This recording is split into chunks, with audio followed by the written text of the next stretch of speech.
Magandang umaga mga kapatid. Ako'y lubos na nasisihan tayo nagkasama-samang muli sa ating online worship service. Nawa lahat kayo ay nasa mabuting kalagayan.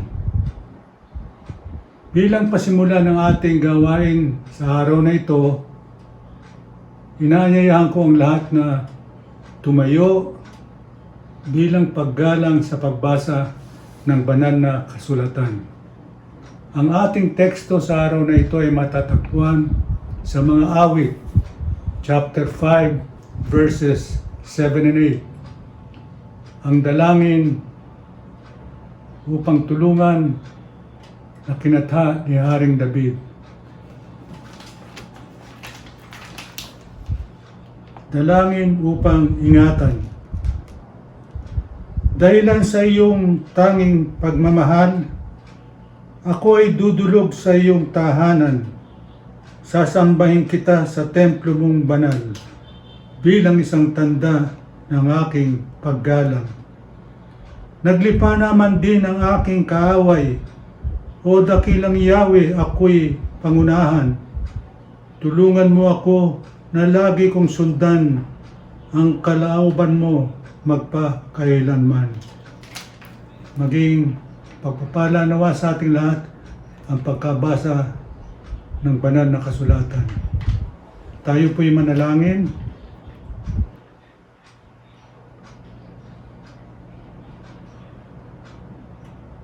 Panginoong Diyos, Ama namin, naririto ang iyong mga anak muling nagkakatipon-tipon upang ikaw ay dakilain, purihin at sambahin sa Espiritu at katotohanan. Maraming salamat po sa lahat ng mga pagpapalang ibinigay mo sa bawat isa sa amin. Pagpapalang kailangan namin. Batid namin, Panginoon, na lahat ng pagpapala sa mundong ito ay sa iyo nagmumula at di mo ipinagkakait sa iyong mga anak, lalo na sa gitna ng matinding kahirapan tulad ngayon. Patawarin mo po kami sa aming mga kasalanan na aming pinagsisisihan. Gayon din naman pinatatawad namin ang sa aming mga nagkasala. Ihanda mo po kami sa isang tunay at maalab na pananambahan na ang tanging karangalan na lamang mo ang aming hinahangad. Panginoon, dalangin namin kami yung ingatan sa mga tukso at masamang pita upang kami hindi mahulog sa pagkakasala. Ingatan mo rin po kami sa iba't ibang panganib na sa amin ay nakapaligid upang ang mga ito ay aming maiwasan o mapagtagumpayan. Ingatan mo po kami sa pagkabalisa sa mga bagay na walang kabuluhan. At ingatan mo po kami sa mga bagay na nagpapahina sa aming pananampalataya at sa pamumuhay Kristiyano. Ang lahat pong ito ay aming hinihiling sa tanging pangalan ng aming Panginoon at tagapagligtas na si Jesucristo. Amen. As for our responsive reading from the book of 2 Chronicles chapter 16 verses 7 to 14. And it says, At the time Hanani the seer came to Asa, king of Judah, and said to him, Because you relied on the king of Aram and not on the Lord your God, the army of the king of Aram has escaped from your hand.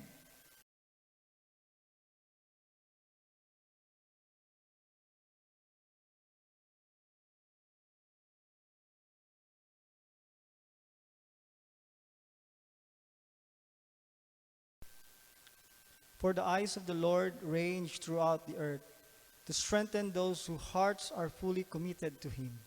You have done a foolish thing, and from now on you will be at war.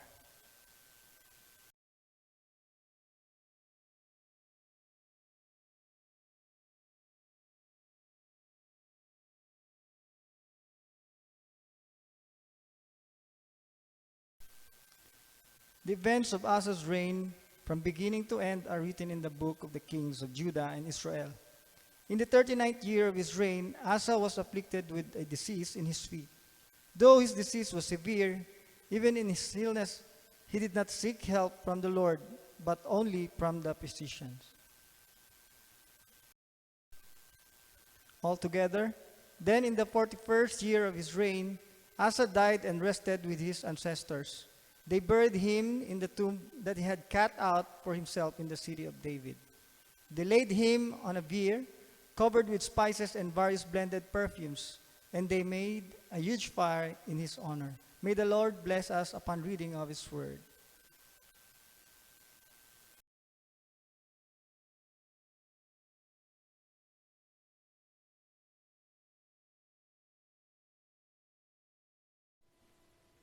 Magandang araw mga kapatid, at ito nga po ang araw para po tayo ay magsama-samang sumamba at papurihan yung Diyos na kahit kailan ay hindi nang iwan at patuloy na nagiging Diyos sa atin sa kabila ng ating mga pagkukulang. At dahil dyan mga kapatid, ngayong araw na to, sama-sama po tayong magpuri at awitan siya. Dahil tunay nga po, na totoo yung mga bagay na pinagdadaanan natin, pero mas totoo yung Diyos na meron tayo. Kaya kapatid, ato siyang pasalamatan, awitan at takilain. Panginoon, para sa ito, pinupuri po namin kayo. Come on! Kung aking mamasdan ang kalawakan, hindi ko maunawaan anong dahilan kung bakit ako'y pinili mo tinalagaan. Di ko kayang isipin, hindi ko kayang sukatin ang pag-ibig mo, Jesus, na iyong binigay sa akin. Salamat, salamat, O Jesus, sa pag-ibig mo. Walang ibang nagmahal sa akin ng katulad mo. Salamat, salamat, O Jesus, sa pag-ibig mo. Ako'y magsasaya sa piling mo. Dahil Panginoon, tunay nga na kahit may mga problema, may mga pagsubok, nandiyan po kayo. At salamat, Panginoon. Come on! Awitan natin siya. Kung may pasubok man o kagipitan, ako ay may lalapitan. Ikaw, Jesus, ang aking sandigan. Hindi mo ko pinapabayaan. Di ko kayang isipin, hindi ko kayang sukatin ang pag-ibig mo, Jesus, na iyong binigay sa akin. Kaya nga po, salamat, salamat, O Jesus, sa pag-ibig mo. Walang ibang nagmahal sa akin na katulad mo. Salamat, salamat, O Jesus, sa pag-ibig mo.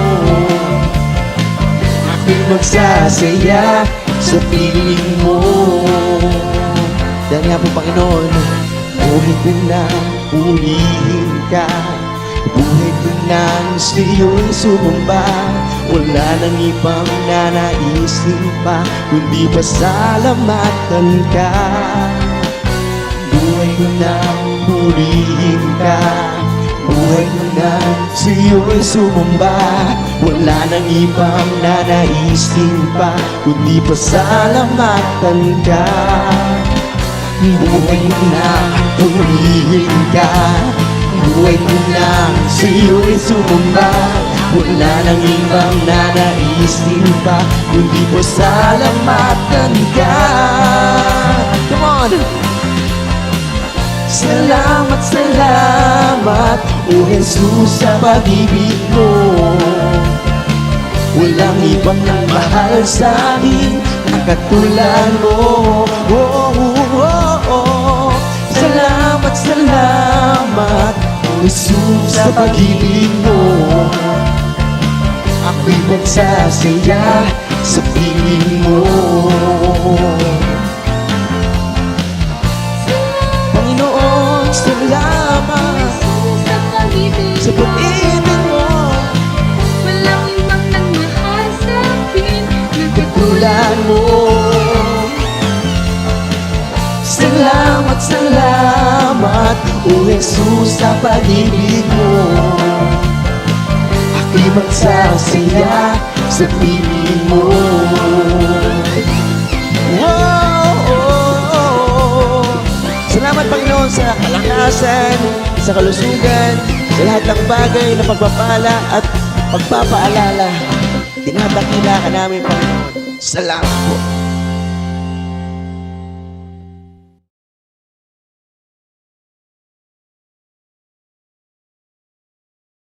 Muli mga kapatid, sama-sama po nating awitan ng Panginoon at alalahanin na tunay nga na ang kanyang biyaya at pagpapala at mga paalala ay lagi sapat at higit. Kaya Panginoon, ito po ang awitin nito ay para sa inyo. Come on, church, let's sing this song. Di manganamba sa kawalan, pagpapala mo'y laging laan. Di matatakot sa panganib, pagkat naririyan ka palagi. Di matitinag sa pagsubok, pagsasama mo'y tiyak at lubos. Di mapipigil sa pag-awi, pagkat ikaw ay mabuti. Ikaw ay mabuti. Ikaw ang aking pasto, hindi magkukulang, sapat na. At higit pa, biyaya mo'y sagana at umaapaw, sapat na. At higit pa, sapat na sa lahat kong pangangailangan. Higit pa sa lahat kong inasahan. Wala na yung mahiling pa, pagkat ika'y sapat na. Ika'y sapat na, at higit pa. Tunay nga, Panginoon. Salamat po. Come on, church. Let's sing it again. Di mangangamba sa kawalan, ipapala mo'y laging laan. Di matatakot sa panganib, naririyan ka palagi. Di magtitinag sa pagsubok, pagpapala mo'y tiyak at lubos. Di mapipigil sa pag-awi, pagkat ikaw ay mabuti. Napakabuti. Ikaw ang aking pasto, hindi magkukulang, sapat na. At higit pa, biyaya mo'y sagana at umaapaw, sapat na. At higit pa, sapat na sa lahat kong pangangailangan. Higit pa sa lahat kong inasahan. Wala nang mahiling pa, pagkat ika'y sapat na. Ika'y sapat na, at higit pa. Panginoon, siguro minsan nga nakakalimot kami na parang wala nang katapusan ng mga bagay-bagay. Pero salamat, Panginoon, dahil pinapaalala niyo sa amin na kayo po ang mabuting pastol. At hindi po kami magkukulang. Hindi niyo kami pagkukulang. At dahil dyan, Panginoon, patuloy namin kayong papaupulihan, magtitiwala at sasampalataya. Dahil ikaw ang aking pastol, hindi magkukulang, sapat na. At higit pa, biyaya mo'y sagana at umaapaw, sapat na. At higit pa, sapat na sa lahat kong pangangailangan. Higit pa sa lahat kong inasahan. Wala nang mahiling pa, pagkat ika'y sapat na. ika'y sapat na. Ikaw na aking pastor, hindi magkukulang, sapat na. At higit pa, biyaya mo'y sagana at umaapaw, sapat na. At higit pa, sapat na sa lahat kong pangangailangan. Higit pa sa lahat kong inasan. Wala nang ang mahigit pa, pagkat ika'y sapat na. Ika'y sapat na. Wala nang nga, Panginoon. Wala nang mahigit pa, pagkat ika'y sapat na. Ika'y sapat na at higit pa. Panginoon, salamat po.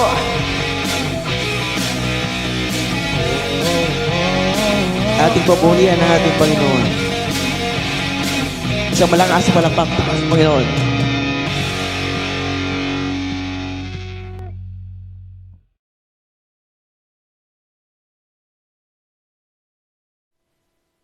Mga kapatid, bago po natin awitin ang awiting ito, inaanyahan po namin kayo na pumikit. Ipikit po ang ating mga mata at isipin po natin ang tanong ito. Ang tanong ay ito: sino nga ba ako? Sino ka nga ba? Oo, siguro, alam mo kung anong pangalan mo. Alam mo kung anong nais mo. Alam mo yung mga gusto mo mangyari sa buhay mo. Ngunit, sino ka nga ba? Bakit ka nga ba naririto? Bakit ka nga ba patuloy na nabubuhay? Sa umagang ito, mga kapatid, nais ipaalala ng Diyos na siya ay banal at tayo ay tinawag niya sa kabanalan. Kaya nga sa awiting ito, mga kapatid, magkaroon po nawa tayo ng pagnanais na baguhin ang ating mga maling gawain at magkaroon ng puso na muling lumapit sa Diyos at magamit niya ang buhay natin. Kasi doon niya tayo tinawag at tiyak na doon natin matatagpuan yung tunay na kaligayahan. Tara kapatid, awitin po natin ito. Ang puso ko'y dumudulog sa'yo, nagpapakumbaba, nagsusumamo. Paging dapatin mo, ikaw ay mamasdan, makanika at sa'yo ay pumisan. Ang puso ko'y dumudulog sa'yo, nagpapakumbaba, nagsusumamo. Paging dapatin mo, ikaw ay mamasdan, makanika at sa'yo ay pumisan. Loobin mo ang buhay ko'y maging banal mong tahanan, luklukan ng iyong wagas na pagsinta. Daluyan ng walang hanggang mga papurit pagsamba. Maghari ka, O Diyos, ngayon at kailanman. Minsan pa, kapatid, awitin natin. Ang puso ko'y dumudulog sa'yo, nagpapakumbaba, nagsusumamo. Paging dapatin mo, ikaw ay mamasdan, makanika, sa'yo ay umisan. Loobin mo ng buhay ko'y maging wanal mong tahanan. Luklukan ng iyong wagas na pagsinta. Daluyan ng walang hanggang mga papurit pagsamba. Maghari ka, O Diyos, ngayon at kailanman. Loobin mo ang buhay ko'y maging banal mong tahanan. Luklukan ng iyong wagas na pagsinta. Daluyan ng walang hanggang mga papurit pagsamba. Maghari ka, O Diyos, ngayon at kailanman. O kailanman. Panginoon, Panginoon, maghari ka, O Diyos, ngayon at kailanman.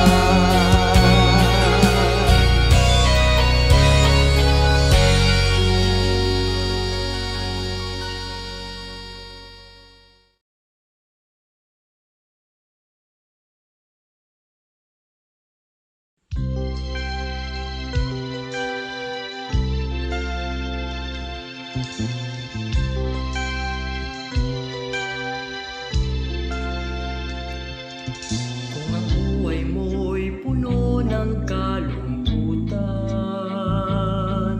at ang bawat pangarap laging kabiguan, Di na ba pag-asa mo'y maglalang ganap? at di alam kung saan patungo ang landas. Kung ang hanap mo'y kapayapaan ng puso, isip mo't damdamin ay laging litong-lito. Walang mga kaibigan na sa iyo'y dumaramay, na para bang ang buhay ay walang saysay. Si Jesus siya ang iyong kailangan. Pagbibigay mo na sa'yo mga kalimutan. Sa piling niya'y puso'y laging may kapayapaan. Si Jesus ang iyong natugunan.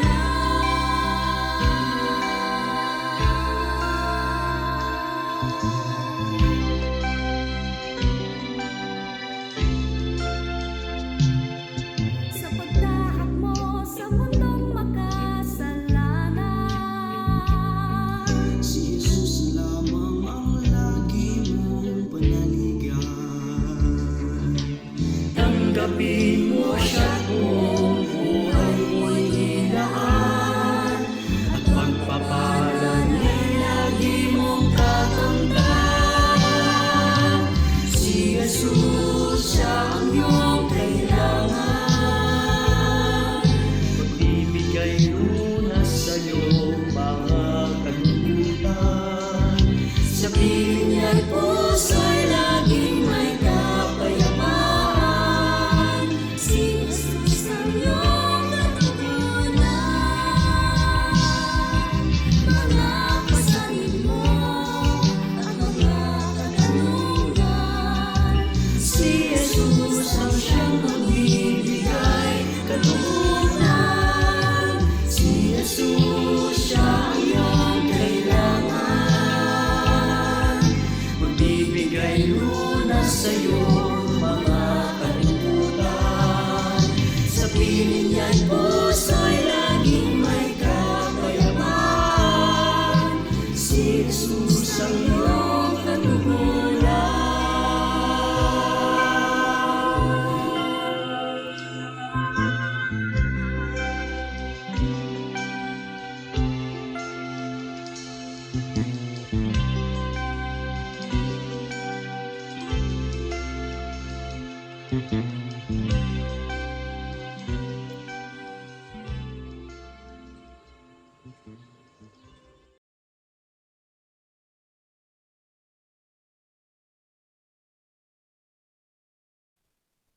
Magandang araw sa ating lahat mga kapatid. Nagagalak akong makasama kayo muli upang ibahagi ang salita ng Diyos.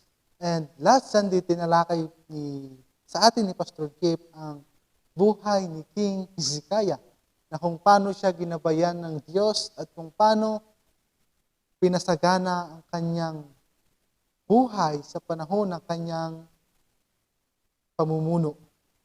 And ngayon ay tatalakayin natin ang buhay ni King Asa. And para magkaroon tayo ng background tungkol sa paano nagmula ang mga haring ito ng ang panahon ng ang mga Israelite ay humingi sila ng hari sa Diyos, ay unang ibinigay na maging hari sa kanila si King Saul. Si King Saul. And pinalitan siya ni King David. Sumunod sa kanya si King Solomon and si King Rehoboam. And under King Rehoboam, the kingdom was divided into two. So nahati ito sa dalawa. Ang una ay tinawag na Northern Kingdom of Israel, na pinamumunuan o pinangungunahan ng 10 tribes. And pangalawa is tinatawag na Southern Kingdom of Judah. And ito'y pinapangunahan lamang ng dalawang tribo. Ito ay ang Judah at ang Benjamin. But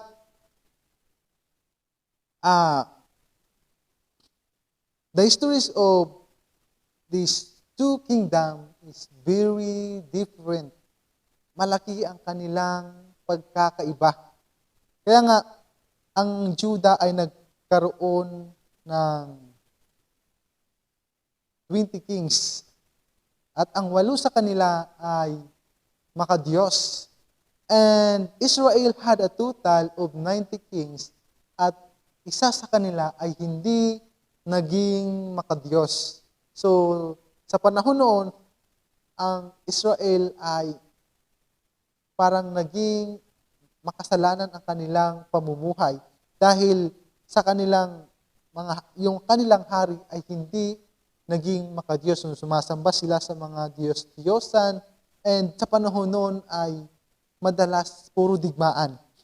And itong 8 makadiyos na hari ng Juda ay ang 5 sa kanila were very godly king and were used by God to bring revival to the nation.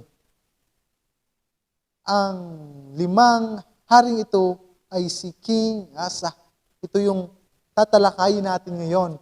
Pangalawa ay si King Jehoshaphat, si King Joas, Hezekiah, ito yung tinalakay sa atin ni Pastor Jeff nung nakaraang linggo. And last is King Uzziah. Tatalakayin natin ngayon ang buhay ni King Asa. Who is Asa? Asa was the first godly king of Judah. Sabi nga, Asa did that which was right in the eyes of the Lord, as did David, his father. David was the great-great-grandfather of Asa. Kaya mga kapatid, kung mapapansin natin, 2 Chronicles is a book of revival. Parang itong 2 Chronicles ay ito yung panahon na binabalik sila sa Panginoon. Sabi nga sa 2 Chronicles chapter 7 verse 14, "If my people which are called by my name shall humble themselves and pray and seek my face and turn from the wicked ways, then I will hear from heaven and I will forgive their sin and I will heal their land." Kaya nga mga kapatid, ito ang pwede nating matutunan sa buhay ni King Asa. Number 1 is humility. Asa was a man who sought God in his own life. Sabi sa chapter 14 verse 2 hanggang 3, ang kanyang ginawa'y ikinalulugod ni Yahweh na kanyang Diyos. Ipinagiba niya ang mga dambana sa mga Diyos-Diyosan at ang mga sambahan sa burol. Ibinuwal niya ang mga haliging itinayo sa kanilang karangalan at winasak ang diyosang Asherah. Mga kapatid, paano nagsimula ang Diyos-Diyosang ito? Kung mapapansin natin kung paano nagsimula ang mga Diyos-Diyosan na ito, kung saan nanggaling. Nang ang panahon ni King Solomon ay nag-asawa siyang ng napakaraming asawa galing sa iba't ibang bansa. At ang mga Diyos-Diyosan nito ay idinala sa Jerusalem. That's why si Solomon, ipinatayo niya ng mga dambana ng mga Diyos-Diyosan ang kanyang mga asawa. Kaya, sa panahon ni King Asa ay kanya itong tinanggal, kanya itong ipinagaba. Kaya nga, ang number 2 na maaari nating matutunan is spiritual leadership. Asa was a man who lead others to seek God. Sabi nga sa verse 4 hanggang 5, inuutos niya sa mga taga-Juda na magbalik loob kay Yahweh ang Diyos na kanilang mga ninuno, na sundin ang kautusan at ang mga tuntunin. Ipinaalis din niya ang mga dambana sa burol at ang mga dambana ng kamangyang sa mga lungsod. Naging mapayapa ang karihan sa panahon ng kanyang pamamahala. Kaya nga, sa panahon ng pamamahala ni King Asa ay naging mapayapa. Wala na yung mga digmaan at ang kanilang pamumuhay ay naging masagana. At pinangunahan ni Asa na hanapin nila ang Diyos. And pangatlo na maaari nating matutunan sa buhay ni King Asa, spiritual courage. Asa was a man of peace, yet he prepared for a battle against the enemies of God. Sabi sa verse 6 to 7, sinasabi dito, nagpatayo siya ng mga muog sa mga lungsod ng Juda sapagkat mapayapa noon ang lupain. Sa panahon iyo'y walang pagdidigmaan sapagkat si Yahweh ang nagkaloob sa kanya ng kapanatagan. Sinabi niya sa mga taga-Juda, magtayo tayo ng mga lungsod at paligiran natin ang mga ito ng muog na may mga turi at matibay na pintuan. Sariling-sarili natin ang mga lupain sapagkat umaasa tayo kay Yahweh ang ating Diyos. Hinanap natin siya sa lahat ng dakoy, pinagkalooban tayo ng kapanatagan. Nagtayo nga sila ng mga lungsod ayon sa kanilang balangkas at naging maunlad ang kaharian. So sa panahon noon ay mas pinalago o pina-strong nila ang kanilang kaharian. And sa panahon ng dumarating, ang mga kusita, ang hukbo ng kusita ay gustong tigmain ang Judah. But ang matutunan natin mga kapatid, isa sa mga matutunan natin sa buhay ni King Asa is prayer. Asa was a man of prayer. Sabi nga sa 11 hanggang sa sumusunod, bago siya lumaban, tumawag siya kay Yahweh.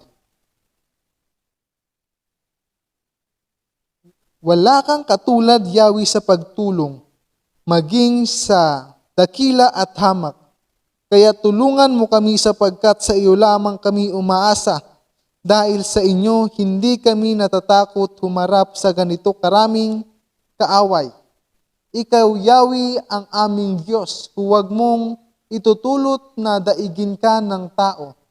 Sa tulong ni Yahweh, nagahis nga ni Asa ang mga kusita at ang mga ito'y tumakas. Tinugis sila ni Asa at ang kanyang mga kawal hanggang Gigar.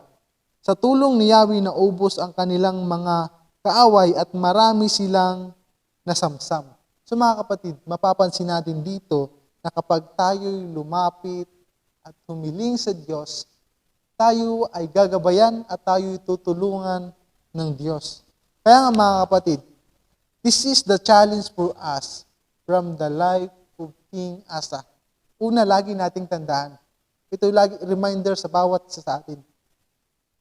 Lagi nating tandaan is seek always to the Lord. Hanapin natin lagi ang Panginoon. Lagi nating naririnig ang Matthew chapter 6 verse 33. Sinasabi doon na seek ye first the kingdom of God. But in chapter 15 verse 2, sinasabi dito na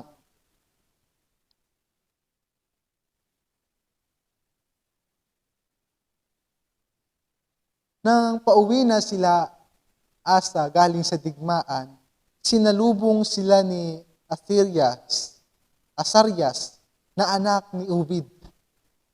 At sabi niya sa chapter 15 verse 2, kaya't sinalubong siya ni Asa at sinabi, dinggin mo ako Asa, makinig kayong mga taga-Juda at Benjamin. Si Yahweh ay isa sa inyo habang kayo ay tapat sa Kanya. Masusumpungan ninyo siya kung inyong hahanapin. Ngunit kung inyong itatakwil din niya kayo. Di ba? Kung mapapansin natin na kung lagi nating hanapin ang Diyos, kung lagi tayong lumapit sa Kanya, tayo ay Kanyang masusumpungan. Kaya kung mapapansin natin, nung juwa nyo pa lang ang inyong mga asawa or ang may mga juwa pa lang diyan, may mga girlfriend at boyfriend, ito ang lagi nilang hinahanap. Parang gusto nila laging makita, gusto lagi nilang maka-video call. Kasi nga, ito ang mga kasabihan ng iba. Hindi kontento ang araw ko kapag hindi ko siya masilayan. Diba? Sinabi naman, hindi kompleto ang araw ko kapag hindi ko siya makasama. But sa panahon ngayon, mga kapatid, iba na yung sitwasyon ng relationship. Kasi yung mag-asawa, ayaw nang magising. Kasi makikita niya naman ang asawa niya. Di ba? Ang iba naman ay ayaw naman umuwi ng asawa. Ayaw naman umuwi ng bahay kasi ang asawa parang Armalite. Di ba? Ang asawa niya parang putak ng putak, kaya ayaw nang umuwi ng bahay. Sabi nga sa kwento ni Brother Pax Padilla tungkol sa mag-asawa, sabi ng asawa niya, Pastor, 30 years na kaming mag-asawa ng mister ko. Meron kaming 6 na anak at teenagers na sila, ngunit hindi pa rin ako mahal ng asawa ko. Nakakapagtaka kasi 30 years na silang magkasamang mag-asawa. Meron na silang 6 na anak. At ang kanilang mga anak ay mga teenager na. Ngunit, hindi pa rin siya mahal ng kanyang asawa. Sabi ng pastor, Mrs., kailangan mong maging magalak. Kailangan mong maging masaya. Dahil hindi ka pa mahal ng asawa mo. Kasi kung mahal ka ng asawa mo, yung 6 mong anak, madadagdagan pa yan ng 6. O, di ba? My point is, nang maranasan natin sa buhay na kung paano natin inaasam na hanapin or makapiling ang mahal sa buhay, ganun din ang gusto ng Diyos, mga kapatid. Seek always to the Lord. Hanapin natin palagi ang Panginoon. In verse 4, kung mapapansin natin dito, matagal nang walang tunay na Diyos ang Israel.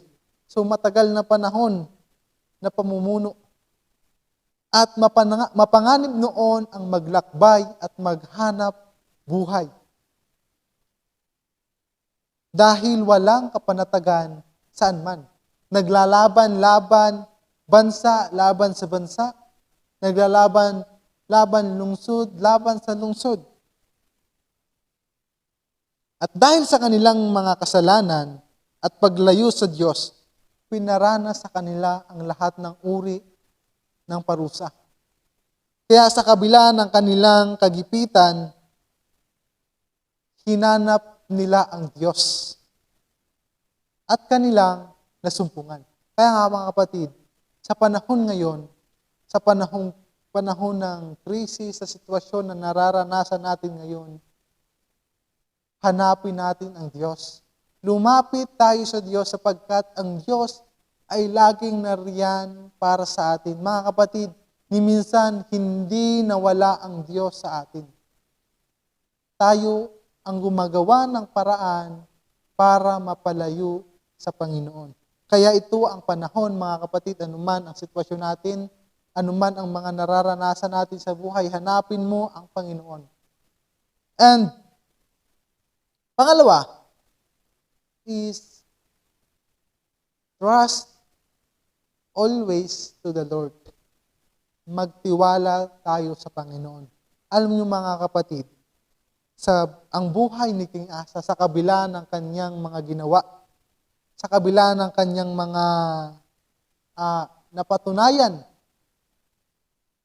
inalis niya ang mga Diyos-Diyosan, ginaid niya ang mga taga-Juda upang hanapin ang Diyos. But sa kabila nito, ay hindi siya nagtiwala sa Panginoon. Dumating ang time na didigmain nila ang Israel. So, dumating sa panahon na didigmain nila at humingi siya ng tulong sa ibang hari. And nakakalungkot, nalungkot ang Diyos kasi hindi siya sa Diyos una humingi ng tulong. Hindi siya sa Diyos una humingi o nagtiwala. Kaya nga, mga kapatid, sa panahon natin ngayon is we need to trust always to the Lord. Anuman ang mangyari sa buhay natin, lagi tayong magtiwala sa Diyos. Kahit sa panahon na nagkasakit si King Asa, hindi niya hinanap ang Diyos. Kaya mga kapatid, ito ang challenge ko sa bawat isa. Sa buhay ni King Asa, kailangan natin, hanapin natin ang Diyos at magtiwala tayo sa Kanya. Anumang sitwasyon na ating nararanasan, magtiwala tayo sa Lord. Kaya nga sa ating pagtatapos mga kapatid, na sa panahon na nararanasan natin ngayon, ikaw man ay isa sa mga hindi nakakahanap ng trabaho. Ikaw man ay isa sa mga hindi na makakapasok sa eskwela dahil sa kakalungan, sa pangangailangan ng pamilya. Or ikaw man ay isa sa mga nalugi sa negosyo. Mga kapatid, ikaw man ay isa sa mga nawalan sa mahal sa buhay. Mga kapatid, ito ang panahon na kailangan nating lumapit sa Diyos. Ito ang panahon na kailangan nating magtiwala sa Diyos. Ito ay warning sa bawat isa sa atin. Nakita natin ang buhay ni King Asa sa kabila ng kanyang mga ginawa, sa kabila ng lahat ng kanyang napatunayan sa Diyos. But dumating sa panahon na hindi siya nagtiwala sa Lord. Hindi siya humingi ng tulong sa Lord. Hindi siya nag-consult sa Lord nang siya ay nagkasakit. Mga kapatid, lagi nating tandaan na sa lahat ng ating mga desisyon,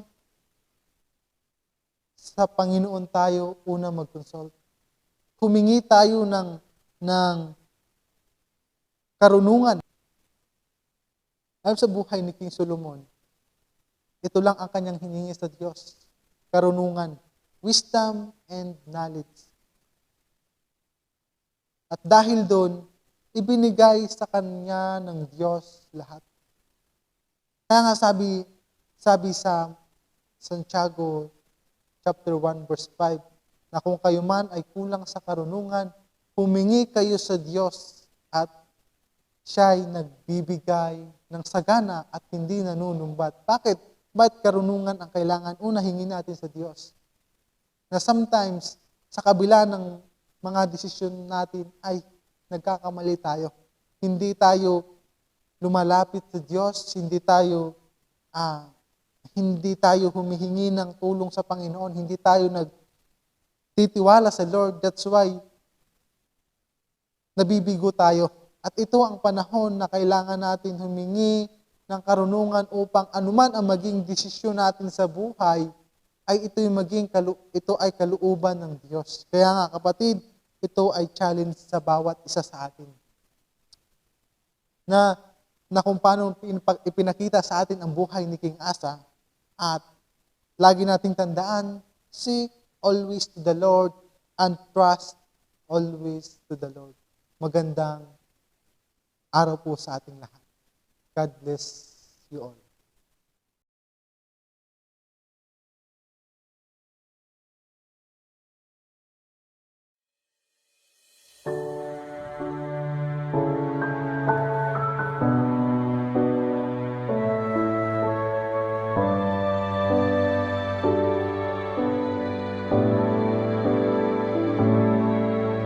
Kay buti-buti mo, Panginoon, sa bawat oras, sa bawat araw, ika'y laging tapat kung magmahal. Ang iyong kaawa ay magpawalang hanggan. Pinupurit, sinasamba kita, dakilang Diyos at Panginoon. Tunay ngang ika'y walang katulad, tunay ngang ika'y di nagbabago. Mabuti ang Diyos na sa akin ay nagmamahal.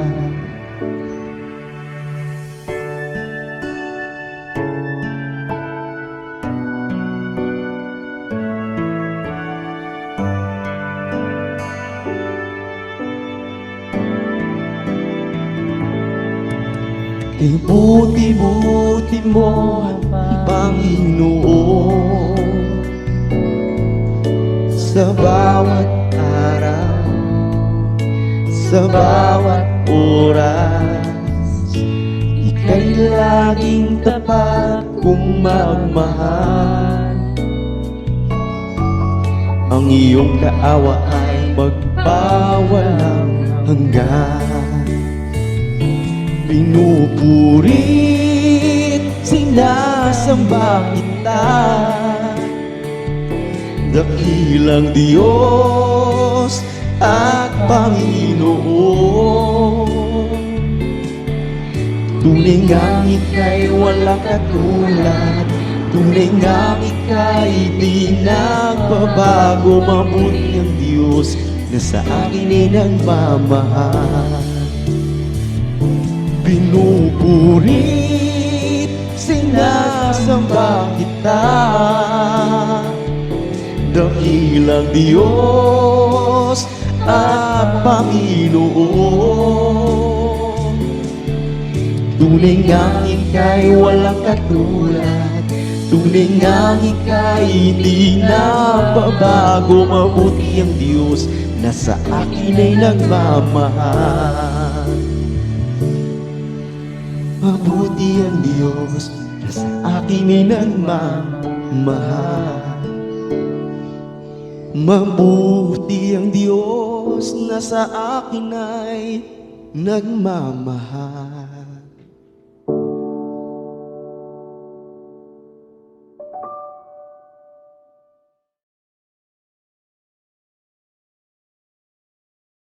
Magandang umaga po sa ating lahat. Tayo po ay dadako sa ating Lord's Supper.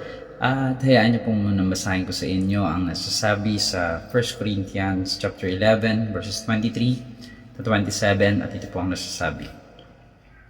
For I received from the Lord what I also pass on to you.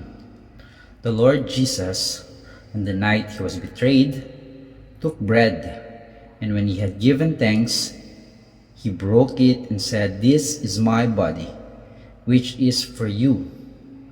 Do this in remembrance of me." In the same way, after supper, he took the cup, saying, "This cup is the new covenant in my blood. Do this whenever you drink it in remembrance of me. For whenever you eat this bread and drink this cup, you proclaim the Lord's death until he comes. Therefore, whoever eats the bread or drinks the cup of the Lord in an unworthy manner will be guilty of sinning against the body and blood of the Lord." Tayo pong lahat ay manalangin. O Diyos na dakila na may-ari ng aming buhay, salamat sa isang muling pagkakataon upang alalahanin ang dakilang pag-ibig ninyo para sa amin. Salamat sa inyong bugtong na anak, si Jesus, na nagbuwis ng kanyang buhay upang kamtin namin ang buhay na walang hanggan.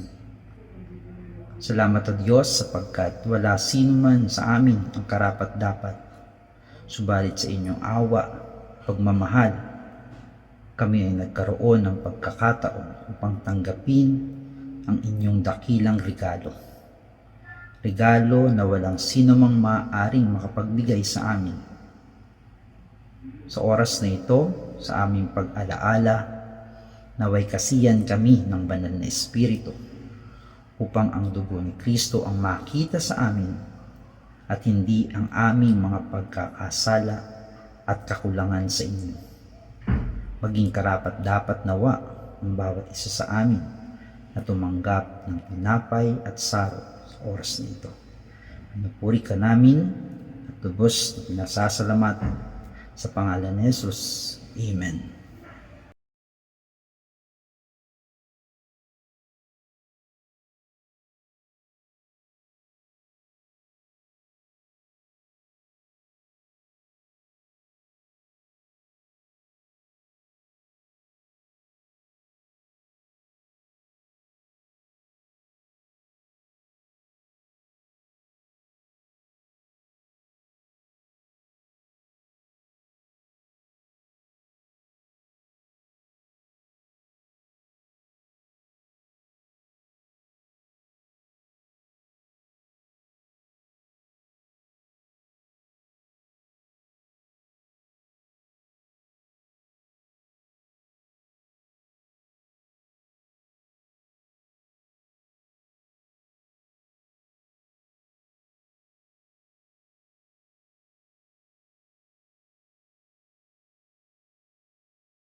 Ngayon naman tungkol sa pagbibigay.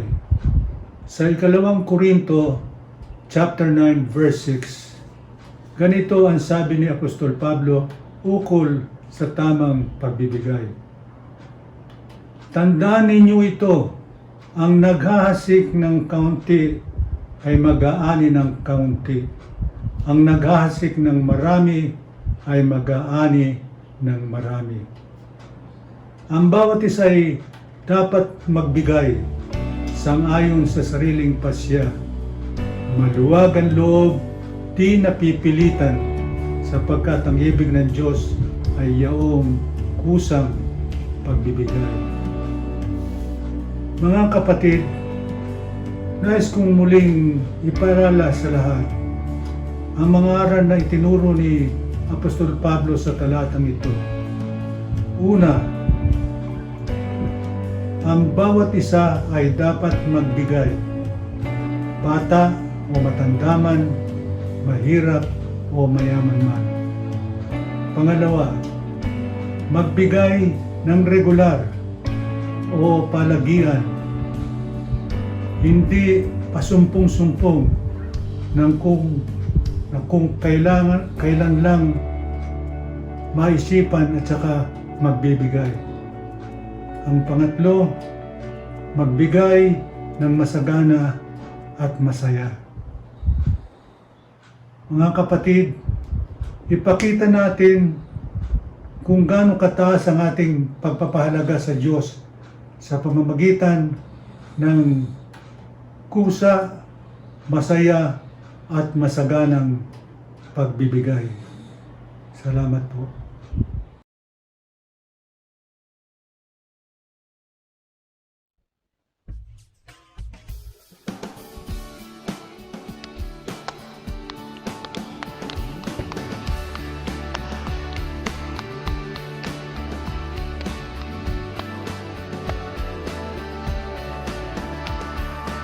Jesus, you died upon the cross and rose again to save the lost.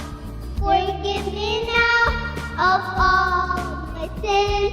Complete is your Lord and friend. Change my life and make it new, and help me, Lord, to live for you. Change my life and make it new, and help me, Lord, to live for you.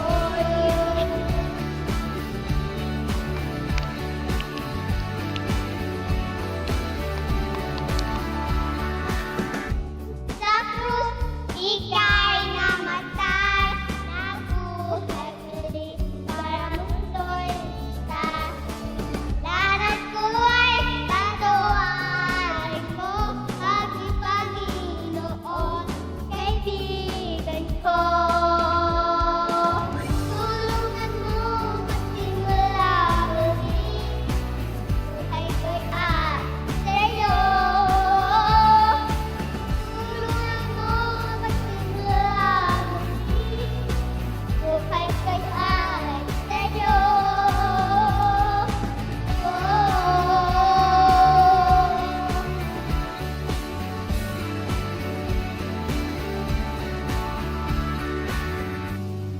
Life and making you. Help me, Lord, to live for you. Change my life and make it new. Buhay ko'y sa'yo.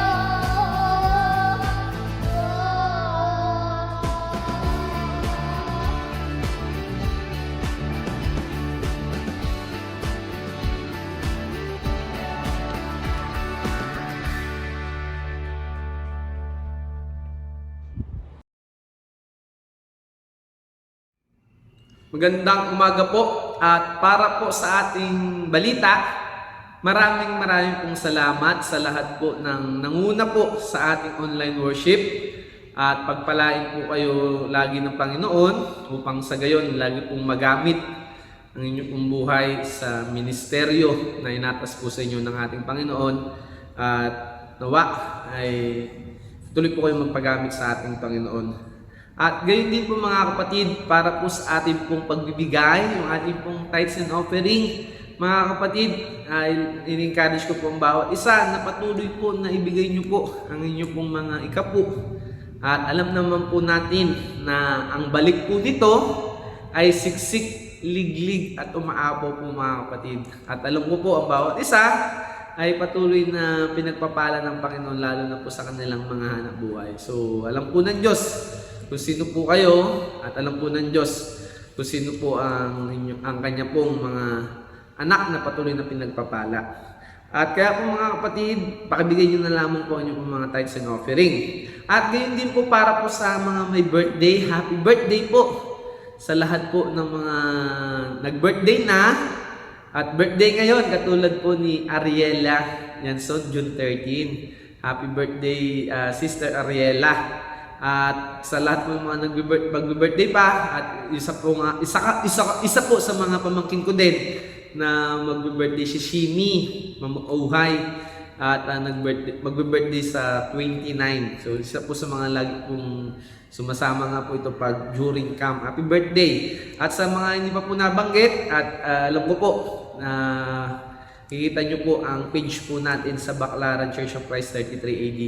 So, dun po yung pinaabot po yung mga pagbati. Kaya po mga kapatid, sa lahat po, paki-update po ninyo o paki-like po ninyo ang page po natin ng Baclaran Church of Christ 33 AD.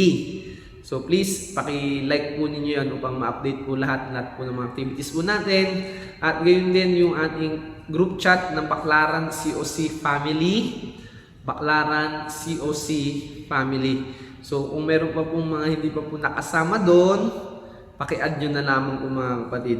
At gayon din po, yung ating pong mga prayer request, baka po ay may mga prayer request po kayo, ay lagi nyo pong i-chat po sa akin o i-message po sa akin upang sa gayon ay may panalangin po namin kayo at may hatid ko po ito sa group chat po natin ng Baclaran COC Family. Kaya po mga kapatid, kung meron po yung mga nais ipanalangin, ipagpasalamat sa Panginoon, paabot po ninyo po mga kapatid. At gayon din po sa ating mga aktibidades, lahat po yan ng mga per department, meron po tayo. At gayon nga po sa mga may anak na 4 years old hanggang 13 ay mga kapatid, meron po tayong Sunday School at sa pangunguna po ito nila Sister Dodi, Sister Marge, at napakaganda po, via Zoom po ang aming ating pong Bible study, ang ating pong Sunday School. At nawa ay may join nyo po mga kapatid. Kung para po sa mga ibang impormasyon, maaari nyo po paki-message po si Sister Dodi o ako po o kahit sino man po mga teachers, sila Sister Marge, Sister Heidi, at marami pa po ibang mga teachers para maka-join din po ang inyong pong mga anak sa Sunday School. Ito po ay 2 p.m. mga kapatid. Meron din po silang mga craft, meron po silang mga kanta na ginagawa.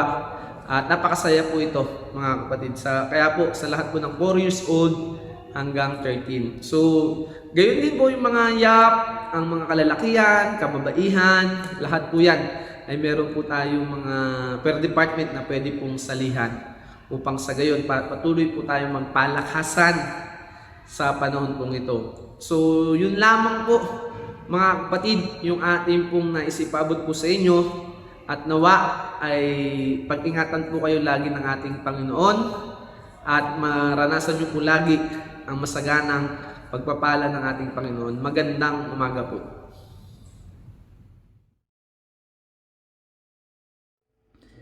At para sa ating pangwakas na panalangin, tayo pong lahat ay sama-samang manalangin sa ating Panginoon.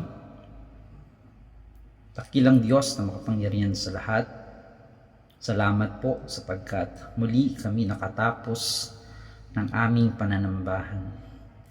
Bagamat virtual ito, alam namin na kami ay nagbigay ng papuri sa salamat sa inyong dakilang pangalan. Salamat sa mga taong ginagamit nyo, O Diyos, upang maisakatuparan ang inyong mga utos sa amin.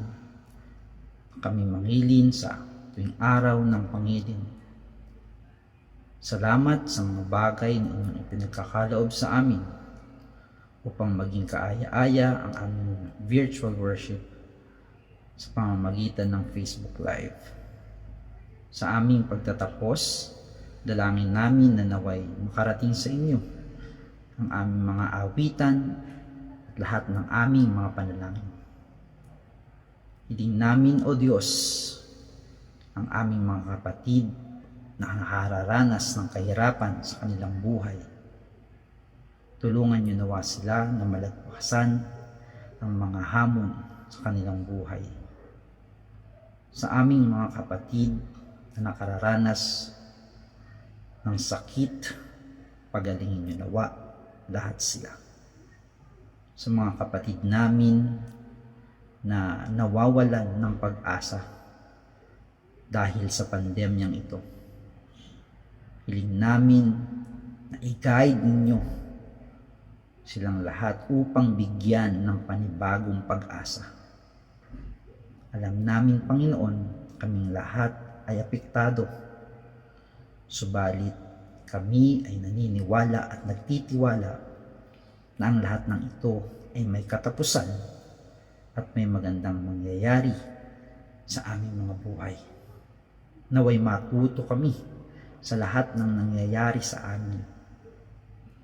Samahan niyo po kami nawa hanggang sa huli ng aming buhay.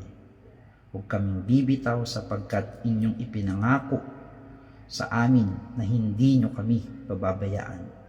And we are so grateful for that, Panginoon. Maraming salamat. Basta kami mananampalataya lamang sa inyong pangalan. Maraming salamat muli. Samahan niyo po muli kami. Susunod naman namin isang linggo pakikiharap sa aming buhay. Purihin ka, salamatan ka. Sa pangalan ni Jesus, ito ang aming dalangin. Amen. Tanggapin nawa natin ang pagpapala ng ating Panginoon. Ngayon, ang Panginoon din ng kapayapaan ay magbigay nawa sa inyo ng kapayapaan sa buong panahon at sa lahat ng paraan.